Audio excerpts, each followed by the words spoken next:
Ivana Brlić-Mažuranić. Regoć. Jedne lijepe ljetne noći čuvali konjari na livadama konje. Čuvali, a napokon zaspali. Kad oni zaspali, doletjele s oblaka vile, da se malo poigraju sa konjima po vilinskom običaju. Uhvatila svaka vila po jednog konjica, sjela na njega, pa ga šiba svom zlatnom kosom i tjera ga uokrug po rosnoj travi. A bijaše među vilama jedna mala vila, u imenu Kosjenka, koja bijaše ove noći prvi put sašla na zemlju sa oblaka. Učinilo se Kosjenki vrlo divotno jašiti ovako, kao vihor po noći na konjicu, a baš ona bijaše uhvatila najživljeg vranca, malenoga, a ljutoga kao vatra. Trči vranac sve uokrug sa drugim konjima, a najbrži od sviju. Sve po njemu pjena prska. Ali Kosjenki se htjelo još bržega jahanja. Sagne se ona i uštipne vranca za desno uho. Poplaši se vranac, digne se na stražne noge, onda poleti ravno predase, ostavi druge konje, ostavi livade i odnese kao vihor Kosjenku u daleki svijet. Mililo se Kosjenki ovo strelovito jašenje. Trče oni kao vjetar ukraj polja, ukraj rijeka, ukraj livada i brda, ukraj dolina i brda. Bože mili, koliko li stvari zemlja nosi, pomisli Kosjenka radosno, gledajući ove ljepote. No najviše joj se svidjelo kad projuriše ukraj jednog kraja, gdje bijaše gora, a na njoj divna šuma. Pod gorom dva zlatna polja, kao dvije zlatne marame. Na njima dva bijela sela, kao dva bijela goluba, a malo podalje velika voda. Ali vranac neće da stane ni ovdje, ni nigdje, nego on juri kao bijesan dalje i dalje. Trči tako vranac sa Kosjenkom dugo i napokon dođoše do jedne silne ravnice, a sa ravnice studen vjetar piri. Uleti vranac u ravnicu, a ona sama žuta zemlja, nigdje ni travke ni drveta, a sve veća studen, što dalje ulaze u ravnicu. Kolika pak ono bijaše ravnica, ne da se ispripovijedati, jer je živ čovjek ne bijaše nikada prošao. Vranac s Kosjenkom juri 7 dana i 7 noći. 7. dan pred zoru stigoše do srca ravnice, a u srcu ravnice stajahu porušene zidine strahovito velikoga grada Legena, u kojemu vladaše silna zima. Kad je vranac s Kosjenkom dojurio pred drevna vrata Legena, prebaci Kosjenka svoje vilinsko velo preko jedne zidine i uhvati se tako zida. Vranac ispod nje otrči i kako otrčao, tako da svoje starosti jurio amo tamo među silnim zidinama Legena grada, dok napokon ne stigne na vrata od sjevera i istrča opet u ravnicu, Bog te pita kuda. Kosjenka pak sađe sa zida i stane hodati po gradu, studenom kao kost. Svoju vilinsku koprenu, bez koje ne mogaše poletjeti u oblake, bjaše svila oko ramena i nju čuvaše vrlo. Hoda Kosjenka tako po Legenu, hoda i sve joj se čini da negdje mora naići na neko čudo u ovom gradu, koji bjaše tako čudesan i silan. No ipak ne vidi nigdje ništa nego silne razvaljene zidine i ne čuje ništa nego kako puca kamen od studeni.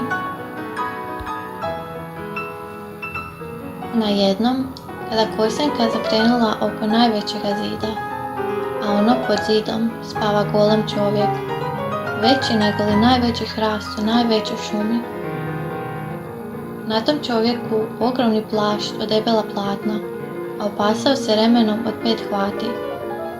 U toga čovjeka glava velika kao najveći badanj, a brada kao sok kukuruzovine. Tako je velik taj čovjek, da bi tko pomislio, ono se crkveni toran povalio uza zid. Zvao se pak taj čovjek Regoć i življaše u legenu gradu i nije imao posla nego da broji kamenje legena grada. Ne bi ga on nikada mogao izbrojiti, da ne imađaše onako veliku glavu kao badanj. Ali ovako brojio on i brojio. Već 1000 godina tako brojio i bijaše već izbrojio 30 zidina i 5 vrata legenska.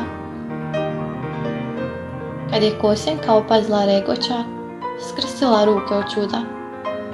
Ne mogaše ona pomisliti da ima ovako velikoga stvora na zemlji. Sjedne Kosjenka Regoću do uha, a bijaše uho Regoćevo veliko kao cijela Kosjenka, i povika mu u uho: "A nije li ti zima, bača?" Probudi se Regoć, nasmije se i pogleda Kosjenku. "Ej, zima, dakako da je zima," progovori Regoć takvim krupnim glasom kao da grmi izdaleka. A bijaše Regoću silni nos pocrvenio od studeni, a kosa i brada bijah posuti injem. "Bože moj, ovoliki silni čovjek, pak nećeš da se učiniš krov protiv studeni," reče Kosjenka. Zašto bih?" reče Regoć i nasmije se opet. "Doći će sunce."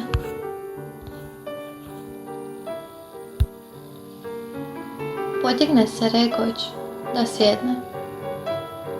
Sjedne on, omahne desnom rukom po lijevom ramenu, a lijevom rukom po desnom ramenu i otepe silno inje. Sa svakoga ramena toliko inja koliko bi s njega skliznulo sa jednog krova. "Čuvaj, čuvaj, bača, zatrpat ćeš me," viknu Kosjenka. Ali je Regoć jedva i čuje, jer je daleko od Kosjenke do njegova uha. Tako je visok kad sjedi. Podigne zato Regoć Kosjenku sebi na rame, reče joj za svoje ime i za svoj posao, a ona njemu reče kako je ovamo dospjela. "Eno, gledaj sunce," pokaže zatim Regoć Kosjenki. Pogleda Kosjenka, a ono se diže sunce, bljedo i slabo, kao da nema koga da grije. "Lud si ti, Regoću, zaista si lud, što ovdje živiš i život svoj baviš brojeći pusto legensko kamenje. Hajdemo, Regoću, da vidiš krasote po svijetu i da sebi nađeš vrednijega posla," reče Kosjenka. Nikada još ne bijaše Regoć pomislio da si traži ljepšega mjesta od legena grada. Niti je kada pomislio ima boljega posla od njegova. Nego je Regoć uvijek mislio: "Dosuđeno mi da brojim po legenu kamenje," pa nije za ništa bolje pitao. Al mu Kosjenka nikako ne dade mira, nego ga nagovara da pođe s njom po zemlji. "Odvest ću te u krasan kraj, gdje je stara šuma, a u šumu 2 zlatna polja," govori Kosjenka. Dugo govoraše Kosjenka. Regoć pak ne bijaše još nikada ni s kime razgovarao, te ne uzmogne odoljeti nagovaranju. "Pa hajdemo," reče on. Obradovala se Kosjenka tomu veoma. No sada je trebalo stvoriti zgodu, kako će Regoć Kosjenku nositi, jer u Regoća ničega ne bijaše. Zato izvadi Kosjenka iz njedara malu vrećicu punu biserja. Bijaše joj taj biser dala njezina majka u oblacima, prije nego li je pustila da ide na zemlju govoreći: "Ako ti bude što trebalo, samo odbaci jedan biserak i ono će se stvoriti što trebaš. Čuvaj taj biser, jer na svijetu ima toliko stvari da ih sve više treba." Izvadi dakle Kosjenka zrnce bisera i odbaci ga, a ono se pred njom stvori košić, upravo velika kao i Kosjenka, a na košiću petlja, upravo velika kao Regoćevo uho. Skoči Kosjenka u košić, a Regoć podiže košić i objesi ga sebi na uho kao naušnicu. Kad se Regoć nasmije, kada kihne ili kada podrma glavom, ljulja se Kosjenka kao na njihalci, a ovo njoj bjaše vrlo milo za putovanje. Htjede Regoć sada da pođe i zakorači on već korak od 10 sežanja, ali ga Kosjenka ustavi pa ga još umoli. Bismo li mi, Regoću, mogli proći pod zemljom, da ja vidim što pod zemljom ima? Kako da ne bismo mogli, odgovori Regoć, koji mogaše od šale probiti zemlju, ali mu ne bijaše još nikada palo na pamet da gleda što pod zemljom ima. No Kosjenka željaše da pozna sav stvor Božji. I tako se oni dogovoriše da će pod zemljom putovati dok ne stignu pod onu šumu gdje bijahu ona zlatna polja. Tamo da će izaći. Kad se bijehu tako dogovorili, počne Regoć da probija zemlju. Podigao Regoć svoju silnu nogu i udari prvi put po zemlji, a ona se potrese čitavi veliki grad Legen i povali se mnogo zidova. Podigne Regoć po drugi put nogu i udari o zemlju, a ono zadrhta cijela ravnica. Podigne Regoć po treći put nogu i udari o zemlju, a ono zadrhta pol svijeta i prokine se zemlja pod Regoćem, a Regoć sa Kosjenkom propadne pod zemlju.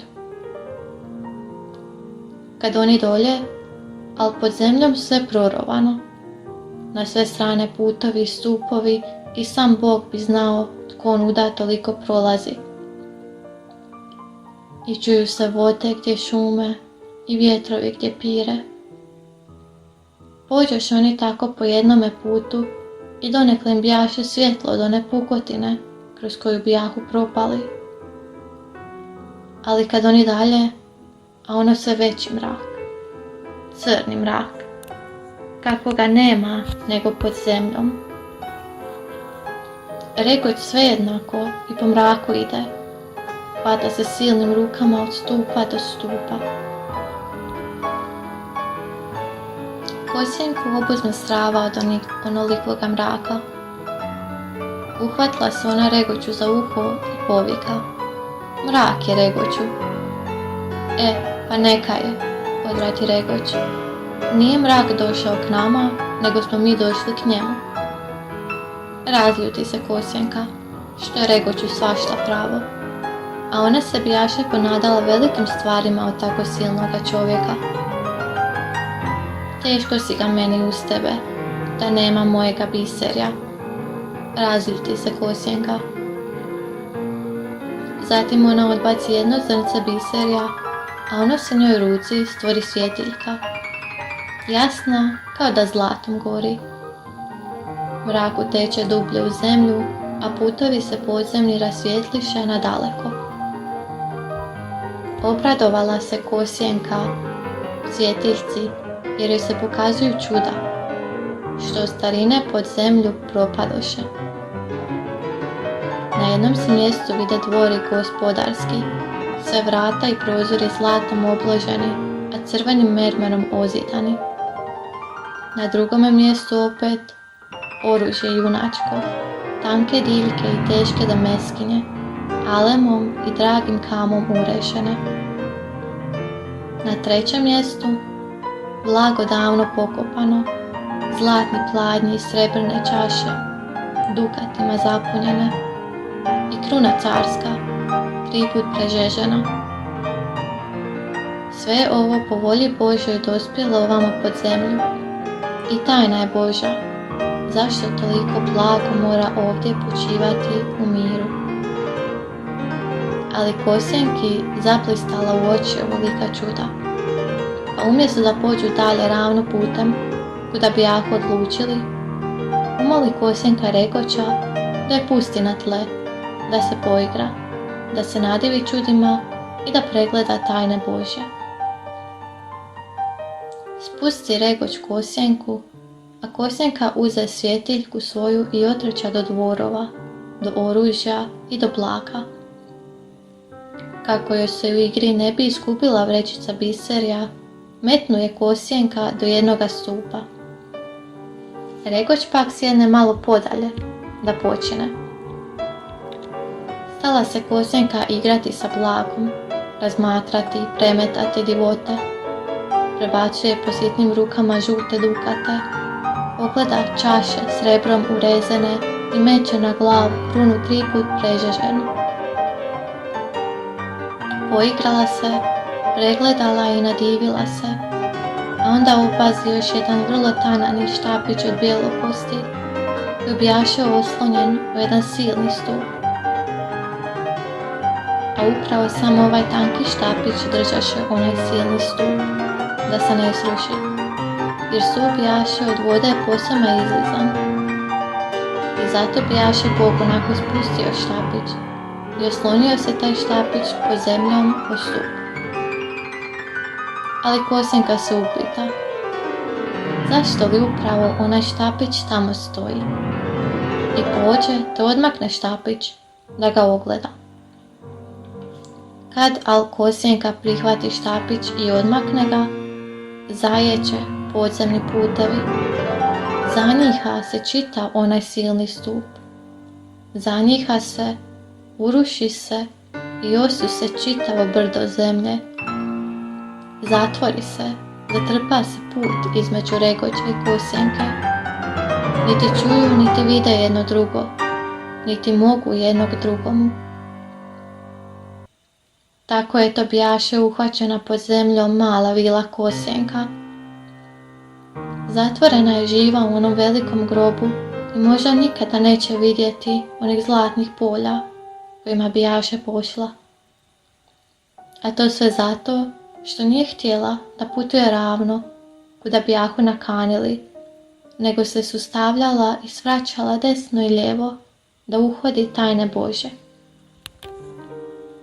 Zaplaka, zakuka Kosjenka, traži kud bi došla do Regoća, ali ona vidje da nema prolaza i da joj spasa nema, a njezina vrećica bisera koja bi je spasila ležaše zatrpana pod zemljom.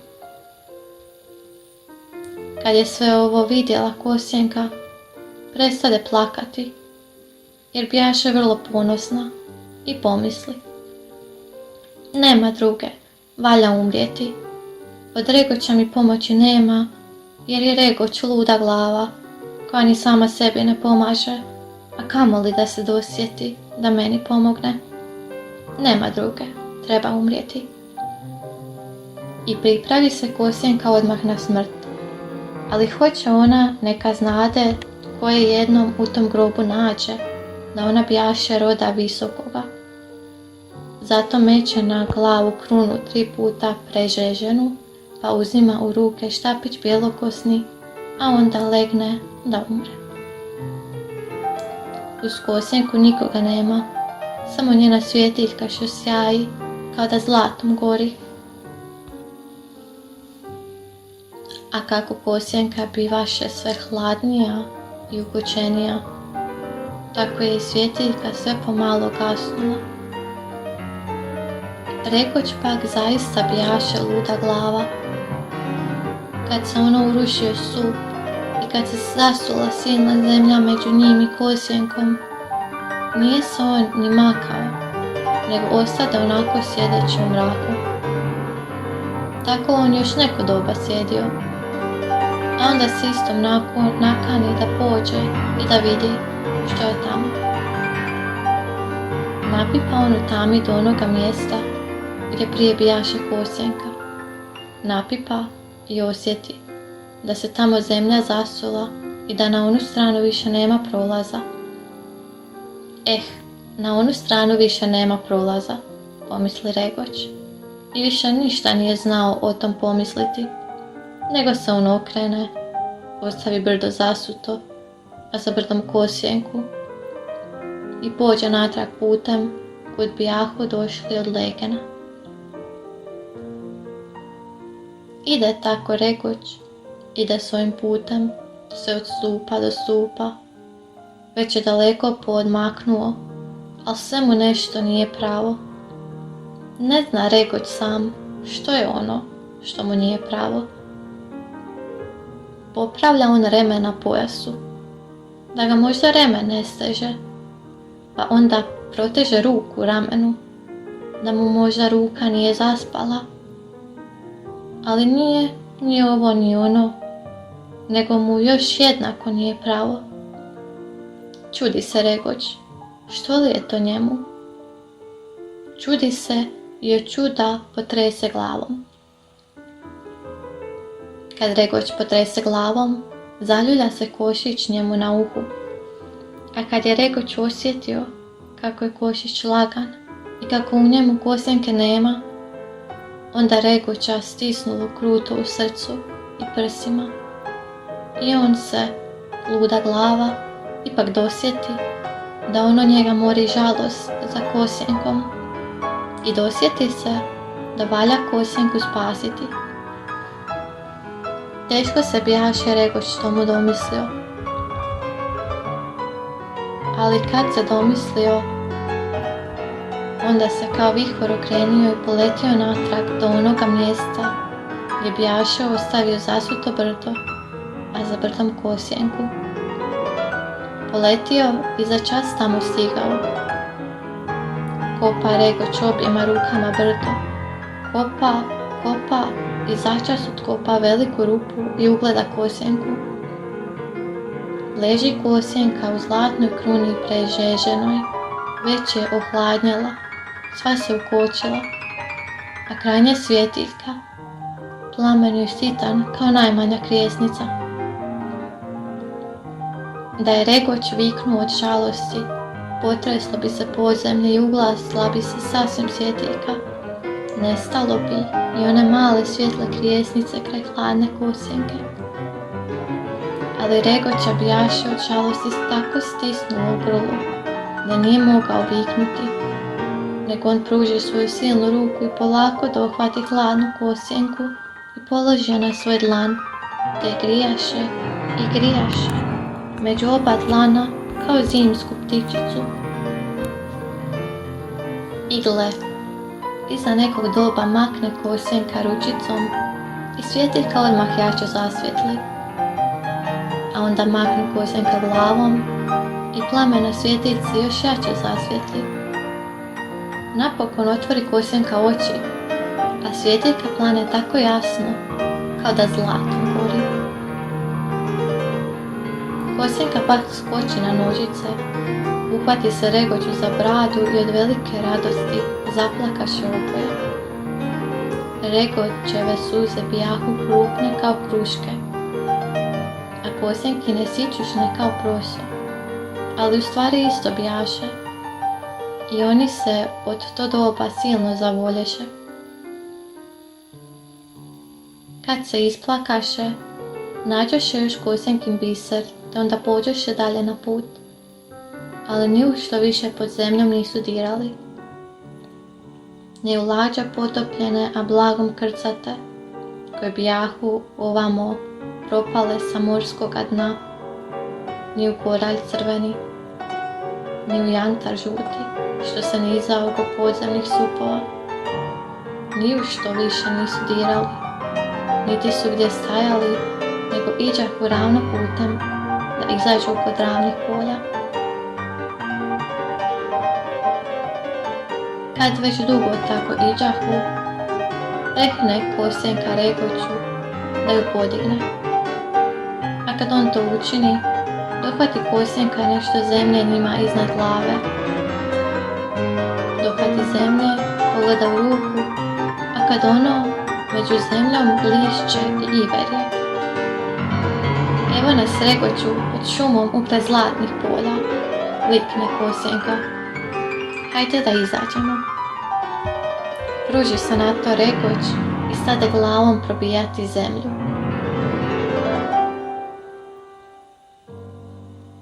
Nad njima zaista bijaše šuma, i to baš šumska uvala na međi dvaju sela i dvaju kotara. U tu uvalu nitko ne dolažaše, van čobani i čobanice iz obaju sela i obaju kotara. Bila je pak ljuta svađa među ona dva sela. Svađa radi gumna i radi pašnjaka, radi mlinova i radi drvosjeka, a ponajpače radi palice starješinske, što je odavna jedno selo svojatalo, a drugo ne htjelo da ju izdade. I tako bila ona dva sela dušmanska jedno drugome. Ali čobani i čobanice iz obaju sela bijahu luda djeca i nisu marili ni razumjeli pravde starijih, nego bi se oni svakoga dana sastali na međi obaju sela i obaju kotara. Dok bi se ovce njihove miješale i pasle zajedno, igrali bi se čobani zajedno, a od velike igre više puta i zakasnili predvečer kući s ovcama. Radi toga bilo u oba sela graje i vike na djecu, ali bijahu u jednom selu Šukun baba i Šukun djed, koji pamćahu sve što je ikada bilo u oba sela.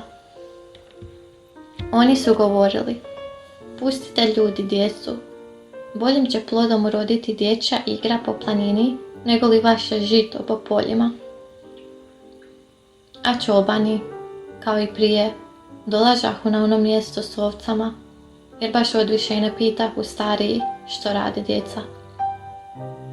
Tako isto i toga dana, kada rekoć sade probijati zemlju na onom mjestu. Upravo se čobani i čobanice sastali pod najvećim hrastom i spremali se da krenu kući. Koji pritezao pančiće, koji privezivao biću bičalo, a čobanice sakupljale ovce. Kada li začuju oni kako nešto upravo pod njihovim nogama strehovito lupa u zemlju. Udari jedan put, dva put, a kad po treći put udari, pukne zemlja i izađe, upravo među čobane, strahovito velika glava kao badanj, a na njoj brada kao sok kukuruzovine, a po bradi silno inje još od legena grada. Zavrisnuše djeca od straha i popadaše na zemlju kao mrtvi. Još i ne bi toliko od glave što bijaše kao badanj, nego više od brade, što se vidjela kao stok kukuruzovine. Popadaše sva djeca, samo ne htjede mali Liljo, koji bijaše najljepše i najmudrije dijete obaju sela i obaju kotara. Ostade Liljo na nogama i dođe da vidi izbližega. Koje je ovo čudo? Ne bojte se, braćo, govoraše Liljo čobanima. Nije mogao Bog ovoliku grdosiju na zlo stvoriti, jer da je zla, već bi odavna pol svijeta pomorila. Priđe Liljo k Regoću, a Regoć baš skinuo košić sa kosjenkom sa uha i metnuo ga na ledinu. Dođite, dođite, braćo, kliknu Liljo. Evo je s njime djevojka, malena, a krasna kao zvijezda. Čobani i čobanice poustajaše, pa stadoše viriti, sve jedan iza drugoga stojeći, na kosjenku. A onda oni, koji se bijahu najgore uplašili, najprije priđoše k njoj, jer bijahu u svemu najhitriji. Odmah zavolješe čobani i čobanice prekrasnu kosjenku. Izvadiše je iz košića, povjedoše na najljepšu ledinu i stadoše se diviti njezinim prekrasnim haljinama, koje bijahu sjajne i mekane kao jutarnje svjetlo. A najviše od svega divljahu se njezinoj vilinskoj kopreni, kojom samo malo mahne, pa se odmah digne nad ledinu i poleti. Zaigraše kolo čobanice, čobani kosjenka i zavrtaše igre svakojake. A kosjenki se poigravaju od radosti male nožice i smiju joj se oči ustašca, što se našla u društvu, kojemu se mili ono što se i njoj mili. Zatim izvadi kosjenka svoju vrećicu bisera i stade darivati i radovati drugove i družice svoje. Odbaci ona jedan biserak, stvori se među njima drvce, a na drvcu šarene vrpce, svilene maramice i crveni đerdani za čobance. Odbaci drugi biserak i došetaše sa svih strana iz šume gizdavi pauni. Došetaše, prošetaše, poletješe i prosipalo se po ledini sjajno perje, te se cakli sva ledina. A čobani zakitiše perjem kape i prsluke. Još jedan biserak odbaci Kosjenka i stvori se po jednoj visokoj grani zlatna njihaljka na svilenim konopcima. A kad se ljuljaju čobani i čobanice, tada njihaljka leti i spušta se tako visoko kao lastavica, a tako tihano kao duždeva galija. Djeca cikću od radosti, a Kosjenka baca sve biserak za biserkom i ne misli da bi ih trebalo sačuvati, jer Kosjenka ništa na svijetu nije voljela toliko krasne igre i mile pjesmice. Tako potroši ona baš sve i do posljednjeg zrnca. A Bog zna gdje bi joj moglo doskora trebati, i njoj i čobanima. Nikad više neću od vas otići, klicaše radosno Kosjenka, a čobani i čobanice pljeskahu u ručice i bacahu uvis kape od veselja kad ona to reče. Samo Liljo ne bijaše pošao za njima da se igra, jer bijaše danas nešto nujan i neveseo. Ostao je nedaleko Regoća i odande promatrao kako je prekrasna Kosjenka i kolika čudesa stvara po ovoj dubravi. Međutim, bijaše Regoć izašao iz svoje rupe. Izašao i podigao se među drvećem šumskim, a kad tamo njegova glava viri iznad čitave stoljetne šume, tako strahovito velik bijaše orijaš Regoć. Ogleda se Regoć preko šume po ravnici, a ono bijaše sunce već zapalo, a nebo bijaše vrlo rumeno. U ravnici vidjela se 2 zlatna polja kao 2 zlatne marame, a u poljima 2 sela kao 2 bijela goluba. Tamo pak podalje od obaju sela tekla silna voda Zlovoda, a sve uz vodu bijahu podignuti nasipi koji se zalenjali od trave. Po nasipima vide se stada i pasiri. Ej, zaista, reče Regoć, u što sam boravio 1000 godina u Legenu, u onoj pustoši, kad na svijetu ima ovakove divote. Tako se svidjelo Regoću gledati po ravnici, da je samo desno i lijevo okretao svoju glavu, veliku kao badanj, te se ona kao ogromno strašilo zibala nad šumom. Ali ga doskora Liljo zovnu. Sjedni, bača, da te ne opaze seoski starješine. Regoć sjedne i njih dvojica stadoše razgovarati, te Liljo pričaše Regoću radi čega je danas tako žalostan. Veliko će se zlo još večeras dogoditi, reče Liljo. Slušao sam gdje se noćas starješine našeg sela dogovarahu, govoreći: hajdemo da provrtamo nasip vode Zlovode. Voda će proširiti rupu, nasip će se provaliti, voda će udariti na dušmansko selo, potopit će ljude, žene, polja i groblje, izravnat će se voda nad njima, pak će biti more, gdje bijaše prije selo dušmansko. A naša su polja viša i selo na uzvisini, pak nam ništa neće biti.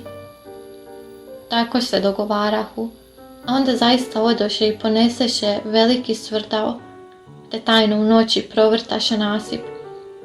A ja, bača moj, dovrši Liljo, znam da naša polja i selo naše nisu tako visoka i znam da će se voda i nad nama sklopiti i bit će još noćas more gdje bijahu naša 2 sela. Radi toga sam ti tužan toliko. I još oni tako u govoru kad al se podigne strahovita vika i halabuka u ravnici. Eto, gotova je nesreća, kliknu Liljo. Uspravi se Regoć, podiže Lilju i pogledaše po ravnici. Bila je žalost pogledati. Provalio se nasip, a tamna silna voda zlovoda valjala se u 2 rukava preko onih krasnih polja. Ide jedan rukav prema jednom selu, a drugi prema drugome. Potopila se stada, nestaje pod vodom zlatnih polja, valjaju se križevi sa grobova, a u oba sela vika i halabuka. Izašli oba sela starješine na gumno sa talambasima, sa bubnjajima i sviralama, te biju i bubnjaju jedno selo drugome usprkos, tako bijahu od zlobe poludjeli. A još veća bijaše halabuka, jer su uzato zavijali seoski psi, a plakale i naricale žene i djeca. Bača moj, viknu Liljo, zašto nemam tvoje ruke da ustavim onu vodu? Al u to se sakupe oko Regoća i Lilje čobani i čobanice sa Kosjenkom, uplašeni i smučeni onom strašnom vikom u ravnici. Kad je Kosjenka čula što se zbiva, reče ona, hitra i bristra kao mala vila, hajdemo Regoću, ustavit ćeš vodu. Hajdemo, hajdemo, vikahu čobani obaju sela i obaju kotara, koji ne prestajahu jaukati i naricati. Hajdemo Regoću, ponesi i nas. Sagnu se Regoć, podiže na desnu ruku Lilju i Kosjenku, koja držaše svjetiljku svoju, a na lijevu ruku svu ostalu čobančadu. I potrči Regoć korakom od 10 sežanja po šumskom prosjeku dolje u ravnicu. Za njima nagnuše i ovce, blejući uplašeno. Tako oni stigoše u ravnicu. Kroz maglu i sumrak trči tako Regoć sa djecom u naručju, a za njima poplašeno stado u divljem bijegu. Trče prema nasipu, a njima u susret ide crna voda zlovoda, mori i potapa sve na svojem putu. Strahovito je jaka ona voda. Hoće li biti jača od Regoća? Hoće li povaliti Regoća? Hoće li pomoriti onu sitnu čobančad? Hoće li poginuti krasna mala vila Kosjenka, lijepa kao zvijezda? Tako trčeći preko livada, gdje još bijahu suhe, stiže Regoć sa bez daha začas do nasipa, gdje se bijaše provalila velika rupa i gdje voda grnjaše strašnom silom. Ustavi Regoću, cvile djeca. Tamo u ravnici nedaleko nasipa bijaše malo brdašce nasuto. Metni nas na ono brdašce, viknu Kosjenka hitro. Spusti Regoć Lilju i Kosjenku, čobane i čobanice na to brdašce, a oko njih stisnuše se ovce i janjići. Oko brdašca već se razlijevala voda. Regoć pak zagazi silnim stupom u vodu. Legne prema nasipu i svojim ogromnim prsima zatvori rupu u nasipu. Za čas voda stane, ali ona bijaše tako strahovito jaka da joj ništa ne mogaše odoljeti.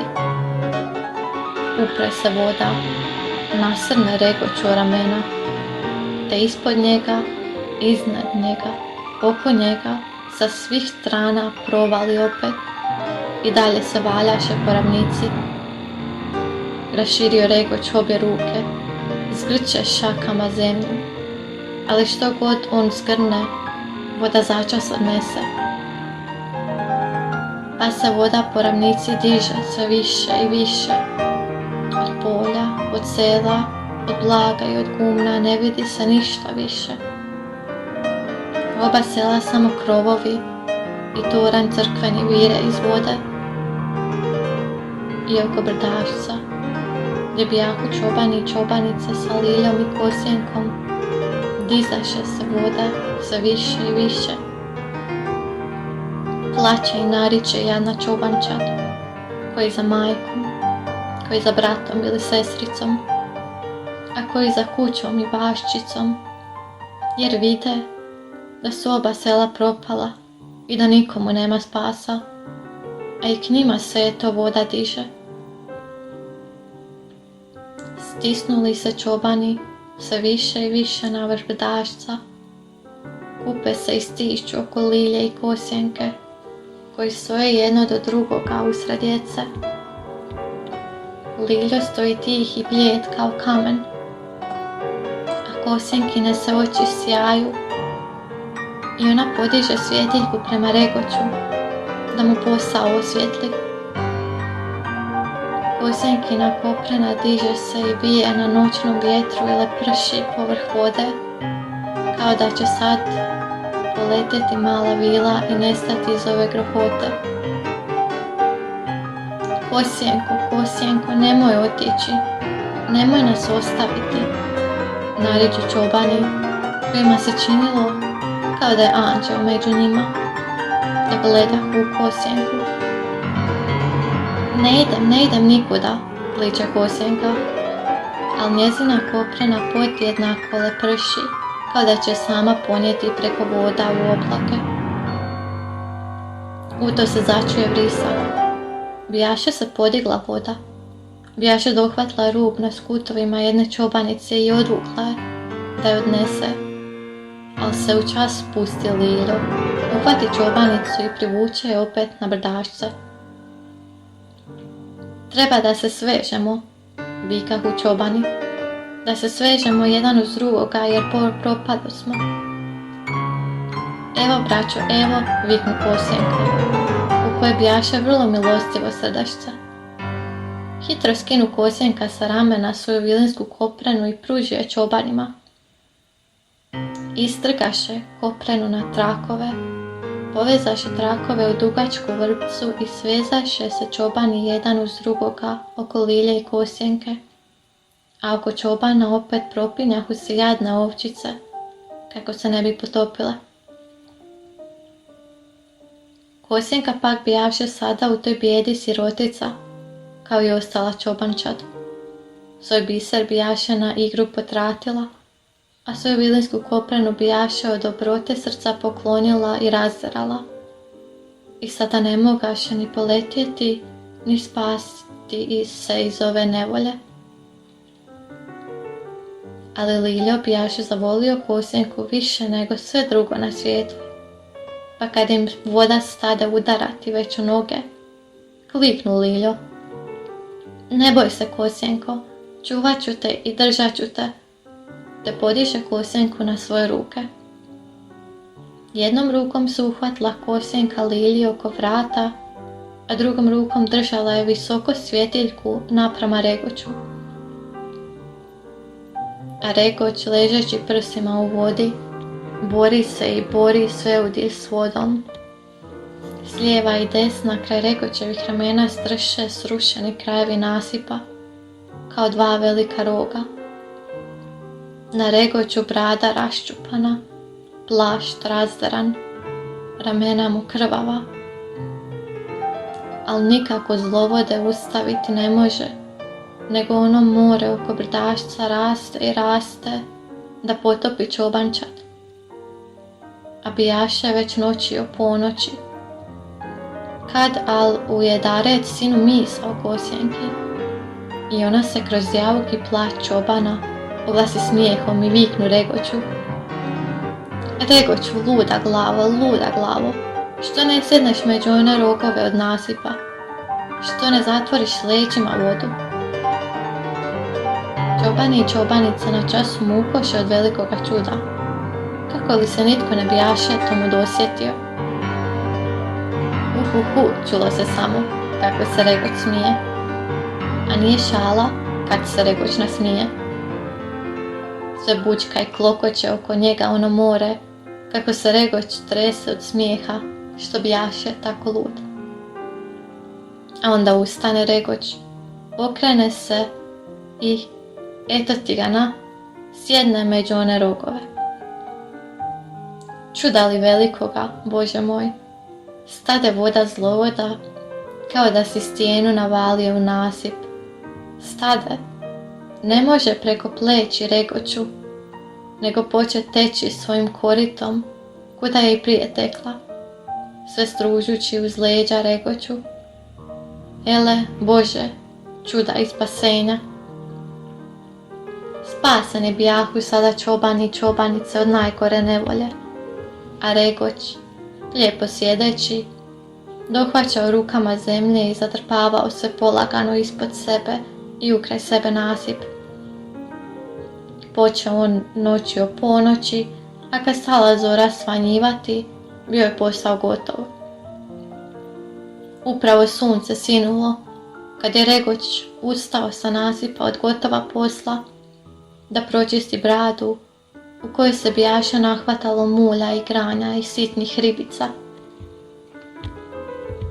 Ali još ne bijaše došao kraj nevolje one jadne čobančadi, jer kuda će i komu će oni poći? Stoje čobani na vrh brdašca, sve oko njih ono pusto more, od obaju sela viri samo još po koji krović, a u selima nitko živ ne osta. Još bi se seljani i spasili, da su bježali pred vodom na svoje tavane. Ali oba sela bijahu svi seljani izašli na gumna sa sviralama i talambasima, da se raduju i da gledaju jedno selo u propast drugoga. Pa kada već i jednima i drugima bijaše voda do pojasa, oni još udarahu u talambase, a kad im bila voda i do grla, oni još puhahu u sviralice od zloradosti. I tako se potopiše svi do jednoga, sa talambasima i sa sviralicama, a bijaše to pravedna kazna Božja za zlobu njihovu. Ali eto, jedna čobančad ostade sada bez ikoga živoga, da hrani i brani, i osta bez kuće i kućišta. Nismo vrapci da na krovu živimo, rekoše tužno čobani, gledajući kako samo krovovi od sela vire iz mora, a nismo ni lisice da u planini pod upljima živimo. Da nam je kako osloboditi naše sela od ove vode, još bi se dalo živjeti. Ali ovako najbolje da skočimo u vodu sa našim stadom, pa da se i mi potopimo, kad eto nemamo ni kuda ni kamo da se sklonimo. To bijaše vrlo tužno i samome regoću vrlo se nažao dalo, ali tomu zlu ne mogaše nikako doskočiti, te govoraše, gledajući ono more. Ovoliku vodu ni izgrabiti ni posrkati ne mogu, da vam oslobodim sela. Što ću vam, ele, djeco moja?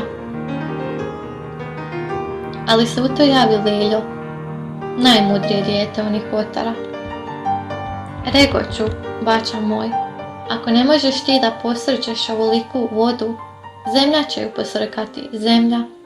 Probij rupu u zemlju, propusti ovo more u zemlju. Bože moj, kolika je mudrost u djeteta koje nije veće nego prst regoćev.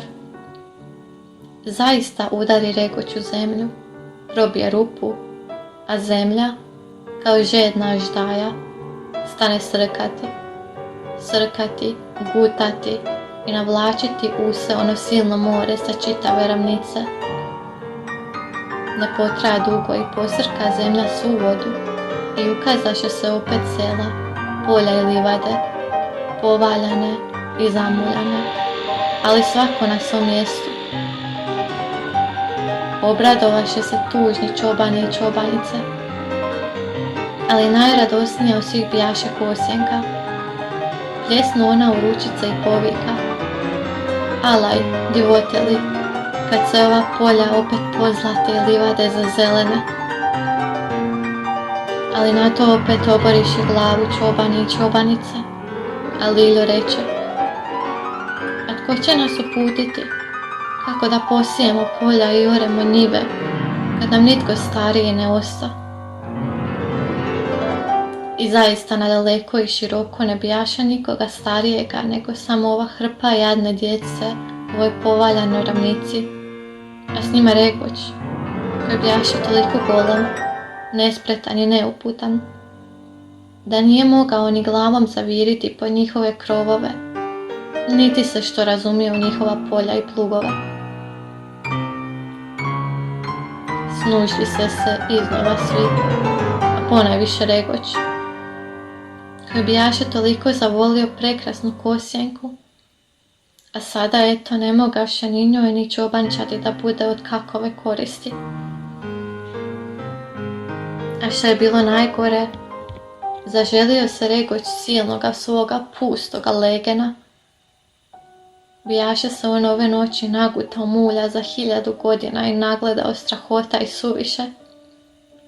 Zato ga velika želja morila za golemim i pustim legenom, je u miru brojao kamen tolike 100 godina. Snuždeni dakle stoji čobani, snužden Liljo, a snužden ponajviše Regoć. Zaista bijaše žalosno pogledati ovu hrpu dječice, što će bez svojih starijih morati poginuti i povenuti kao cvijet bez korijena. Samo Kosjenka radosno zvirkaše amo tamo, jer ona nikada ne bijaše tužno. U jedaret poviknu Kosjenka: "Gledite, gledite, kakovi su ono ljudi, ali ti moraju znati čudesa i pripovijesti." Svi pogledaše napram selu, a kad tamo na jednom prozoru ukazale se 2 glave. Starac i starica. Domahuju maramicom, zovu djecu po imenu i smiju se, da im se sve sjaje ona nagrešpana lica. Bijahu to Šukun djed i Šukun baba, što bijahu jedini mudri u 2 sela, te se spasoše na tavan. Alaj Bože, da su djeca ugledala na ovom tavanu sunce od istoči i zvijezdu Danicu, ne bi toliko vrisnula od radosti. Sve se do neba čuje, kako vrište: "Bako, djede!" I poletješe djeca kao mlada višla naprama selu, pred svima Kosjenka, koji zlatna kosa na vjetru prši, a za njima ovce i janjići. Ne ustaviše se sve do sela, gdje ih dočekaše na kućnim vratima djed i baka. Dočekaše ih, uhvatiše ih u naručaj, te ne znadoše svi zajedno kako da Bogu zahvale, što je dao baki i djedu toliko mudrosti, da se spasoše na tavan. Ovo pak i radi toga bijaše dobro, što ono bijahu sasvim priprosta sela, te u njih ne bijaše knjiga ni upisa, pak tko bi spominjao čobančadi o nesreći, koja bijaše nastala od zlobe, kad ne bi ostali djed i baka živi. Kad se dakle bijahu izgrlili, sjetiše se Regoća. Obazreše se po ravnici, ali Regoća nema. Nema ga nigdje. Nestao je u jedared, onolika grdosija, nestao kao miš u rupi. I zaista bijaše Regoć nestao kao miš u rupi, kad se naime ukazaše na tavanu djed i baka. Uplašio se Regoć kao još nikada u svom životu. Uplašio se on strahovito njihovih navoranih, nagrešpanih, išaranih staračkih lica. Ele Bože moj, koliko li su strahota ovi starci doživjeli u ovome kraju kad su im lica takova, pomisli Regoć i od prevelikog straha skoči istim časom u onu rupu kuda bijaše propala zlovoda i uteče putem natrag do svoga pustoga legena grada. Sve je pošlo po dobru u selu. Djed i baka upućivahu djecu, te djeca orala i sijala. Po savjetu bake i djeda učiniše samo jedno selo i jedno gumno, jednu crkvu i jedno groblje. kako više ne bi bilo zlobe ni nesreće. Sve je pošlo po dobru, no najljepše od svega bijaše što je mađahu nasred sela krasnu kulu od gorskog mramora, a na vrh kule bijahu učinili vrt, gdje cvatijahu naranče i dafine. Tu je obitavala prekrasna kosjenka i gledala sa kule kao sa oblaka, po svemu onome kraju koji je bijaše toliko omilio čim bijaše prvi put sašla na zemlju. A uvečer, kad poljski posao bijaše gotov, dovodio Liljo na kulu čobanice i čobane, te na mjesečini u vrtu kolo igrahu i pjesme pjevahu sa prekrasnom, milokrvnom, radosnom kosjenkom. Regog će pak pod zemljom još sastade sa vodom zlovodom, da bučkalo i tutnjilo pod zemljom, gdje se on s njome hrvaše, dok je ne propusti sve dublje i dublje do dna pakla, da nikad više ne posluži zlobi ljudskoj. A onda dalje pođe Regoć do svog legena. Tamo i sad sjedi, kamen broji i Bogu se moli, da ga nikad više ne odvede od silnoga i pustoga legen grada, kuda bijaše najbolje pristao onakav golem i neuputan.